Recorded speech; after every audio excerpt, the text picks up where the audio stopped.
everyone, welcome to our YouTube channel MPK Study Channel. ପିଲାମାନେ ଗତ ଭିଡ଼ିଓରେ ଆମେ ପଢ଼ିଥିଲେ ବାକ୍ୟ ବିଚାରର ଫୁଲ୍ ଚାପ୍ଟର ଆନାଲିସିସ୍ କରିଥିଲେ। ଆଜି ଆମେ ପଢ଼ିବା ଦ୍ୱିତୀୟ ଚାପ୍ଟର ନତ୍ଵ ବିଧି, ସତ୍ଵ ବିଧି ଓ ସାଧାରଣ ଅଶୁଦ୍ଧି। ଆଜି କେବଳ ଏହି ଭିଡ଼ିଓରେ ଆମେ ନତ୍ଵ ବିଧି ପଢ଼ିବା। ଓକେ, ତ ପିଲାମାନେ ଶୀଘ୍ର ଜଏନ୍ ହେଇଯାଅ। ଆଜି 7ଟା ବେଳେ ଲାଇଭ୍ କ୍ଲାସ୍ ଷ୍ଟାର୍ଟ ହେବ ତୁମମାନଙ୍କର ନତ୍ଵ ବିଧିରେ, ତେଣୁ ଜଏନ୍ ହେଇଯାଅ। ମୁଁ ଆଜି ଏଟା ରିଡ଼ିଂ କରିବି ଏବଂ ଲାଇଭ୍ କ୍ଲାସ୍ରେ ଆପଣମାନଙ୍କୁ ବୁଝେଇଦେବି।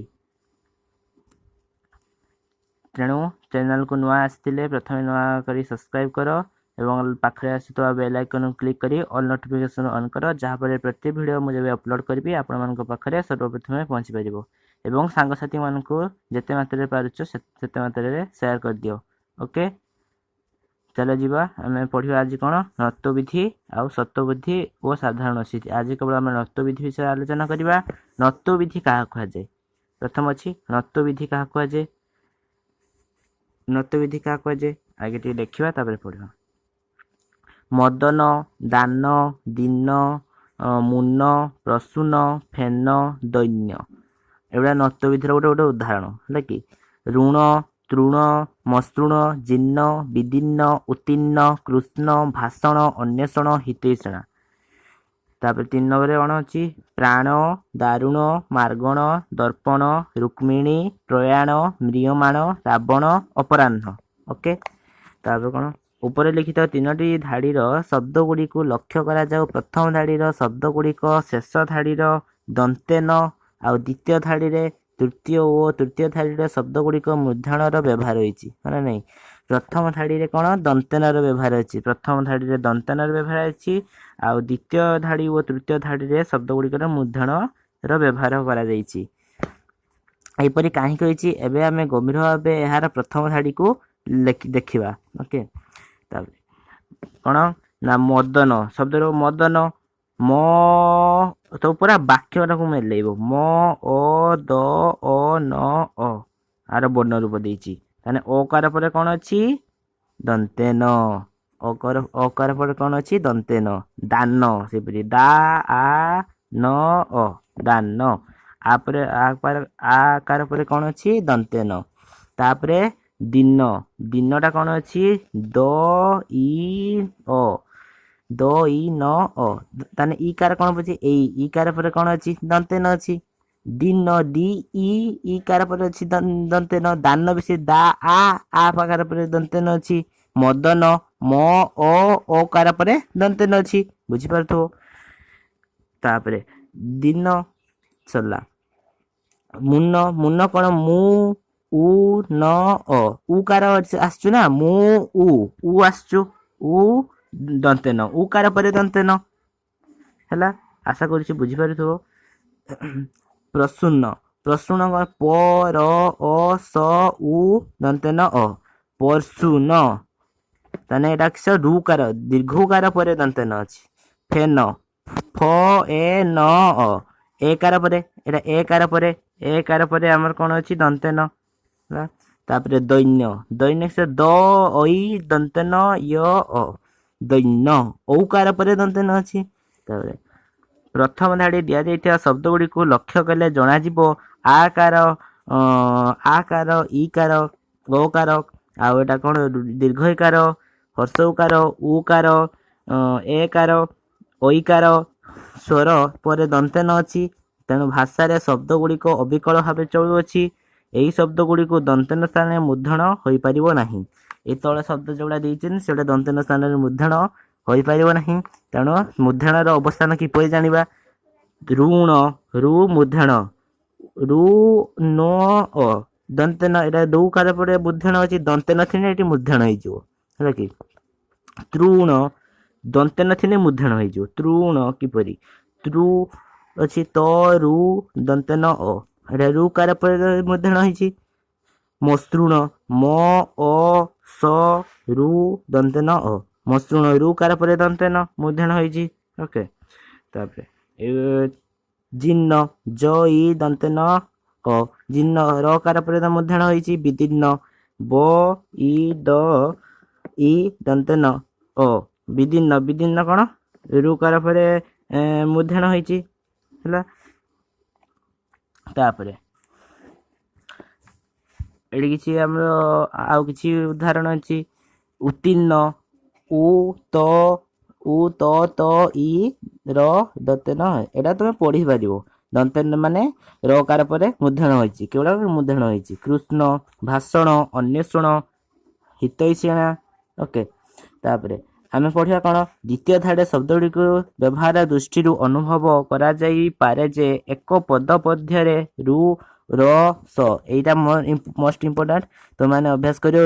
ଗୋଟେ ବାକ୍ୟ ମଧ୍ୟରେ ରୁ ର ସ ଥିଲେ ଦନ୍ତନ ସ୍ଥାନରେ ମୂର୍ଧନ ହୁଏ, ହେଲା କି? ଏଇ ତିନିଟା ତମର ଇମ୍ପୋର୍ଟାଣ୍ଟ। ରୁ ର ସ, ହେଲା କି? ରୁ ର ସ କ'ଣ? ବାକ୍ୟ ମଧ୍ୟରେ ଯଦି ରୁ ର ସ ଥିଲା ତାହେଲେ ଦନ୍ତନ ସ୍ଥାନରେ, ପଦ ମଧ୍ୟରେ ମାନେ ରୁ ର ସ ଥିଲେ ଦନ୍ତନ ସ୍ଥାନରେ ମୂର୍ଧନ ହବ। ତାପରେ ଏବେ ଆମେ ତୃତୀୟ ଧାଡିକୁ ଅନୁଧ୍ୟାନ କରିବା। କ'ଣ ଦେଇଛି? ପ୍ରାଣ ଦେଇଛି, ହେଲା କି? ପ୍ରାଣ କ'ଣ? ପ ର ଆ ନ ଅ, ପ୍ରାଣ। ଏଟା ହବ ସ୍ୱର ବର୍ଣ୍ଣ ପରେ କ'ଣ ଅଛି? ଦନ୍ତନ। ଆ ପରେ ଦନ୍ତନ ଅଛି ସ୍ୱର ବର୍ଣ୍ଣ। ପ୍ରା ଆ ନ, ଆ ପରେ। ତାପରେ ହବ ଦାରୁଣ ହଉଛି ଦ ଆ ର ଉ ଦନ୍ତନ ଅ, ସ୍ୱର ବର୍ଣ୍ଣ ଉ ପରେ। ଦାରୁ ଉ ଆସୁଛୁ ନା, ଉ ପରେ ଦନ୍ତନ, ମୂର୍ଧନ ଏଟା ହଉଛି ଦନ୍ତନ। ଦର୍ପଣ ଦ ର ଅ ପ ଅ ଦନ୍ତନ ଅ, ପ ପରେ ପ ପରେ ଦନ୍ତନ ଅଛି। ରୁକ୍ମିଣୀ ସେହିପରି ଉଦାହରଣ ସବୁ ପଢିପାରିବ। ତାପରେ ଆସ ତଳକୁ ଯିବା, ପଢିବା ତୃତୀୟ ଧାଡିରେ ପୂର୍ବ ନିୟମ ନଥାଇ ମଧ୍ୟ ଦନ୍ତନର ମୂର୍ଧନ ହୋଇଛି। ପ୍ରତ୍ୟେକ ଶବ୍ଦ ରୁ ର ସ ଭିତରୁ କୌଣସି ଗୋଟିଏ ବର୍ଣ୍ଣ ଅଛି, ରୁ ର ସ ମଧ୍ୟରୁ କୌଣସି ଗୋଟିଏ ବର୍ଣ୍ଣ ଅଛି। ଏଇପରି ଦେଖିବା, ରୁ ର ସ, ଏଠି ର ର ବର୍ଣ୍ଣ ଅଛି, ଏଇ ବର୍ଣ୍ଣରେ ର ର ବର୍ଣ୍ଣ ଅଛି, ହେଲା କି? ତାପରେ ମାତ୍ର ଠିକ୍ ତାହା ମୂର୍ଧନ ହୋଇନାହିଁ। କେଉଁଠାରେ? ସ୍ୱରବର୍ଣ୍ଣ ପ୍ରାଣ ଆଉ ଦାରୁଣ। ସ୍ୱରବର୍ଣ୍ଣର ଏଇ ଯେଉଁ ଆମେ ଦେଖିଲେ ପ୍ରାଣ ଆଉ ଦାରୁଣ, ଏଇ ଦୁଇଟା କେଉଁ ଗୁଡ଼ିକ କ ବର୍ଗ, କେଉଁ ଗୁଡ଼ିକ ପ ବର୍ଗ ଓ କେଉଁ ଗୁଡ଼ିକ ୟ ବର୍ଗ ଓ କେଉଁଠି ଅନ୍ତସ୍ଥ ଓ ହ ବ୍ୟବଧାନ ମଧ୍ୟ ଥିଲେ ଦନ୍ତନର ମୂର୍ଧନ ହୋଇଛି, ହେଲା କି? ଏଟା ଦନ୍ତନ ସ୍ଥାନରେ ପ୍ରିୟ ମ୍ରିୟମାଣ ଦନ୍ତନ ହେଇଛି, ଏଠି ମୂର୍ଧନ ହେଇଛି, ହେଲା କି?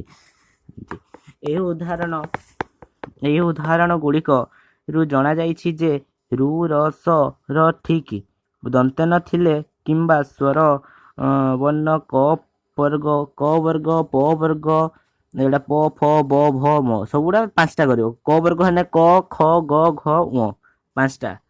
ପ ବର୍ଗ ହେଲେ ପ ଫ ବ ଭ ମ। ତାପରେ ୟ ଜ ୟ ଓ ଅ ହ ପରେ ଦନ୍ତନ ଥିଲେ ମୂର୍ଧନ ହୁଏ। ଏଇଟା ମନେ ରଖିବ।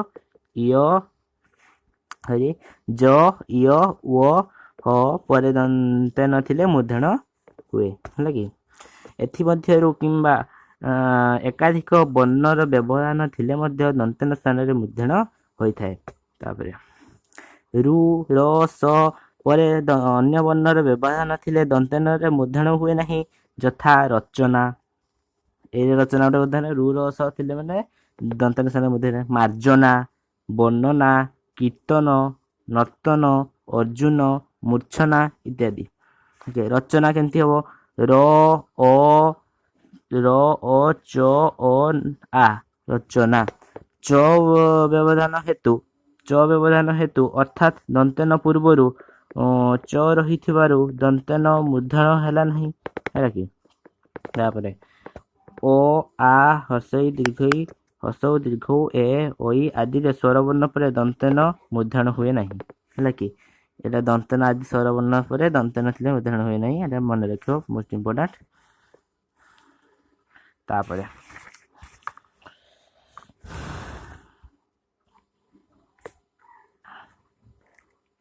ଦେଖିବା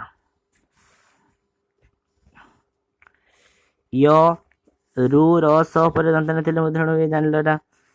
ତାହେଲେ କ ବର୍ଗ, ପ ବର୍ଗ, ୟ ବର୍ଗ ଏଗୁଡ଼ା ବ୍ୟବଧାନ ଥିଲେ ଦନ୍ତନରେ ମୂର୍ଧନ ହୁଏ ନାହିଁ, ହେଲା କି? ତାପରେ ଆଉ କିଛି ଆମେ ଶବ୍ଦ ବାହାର କରିବା, ଯୋଉଟା କି ଓଡ଼ିଆ ଭାଷାରେ ଦନ୍ତନ ଓ ମୂର୍ଧନର ବ୍ୟବହାର ସବୁବେଳେ ନିୟମ ଅନୁସାରେ ହୋଇନଥାଏ।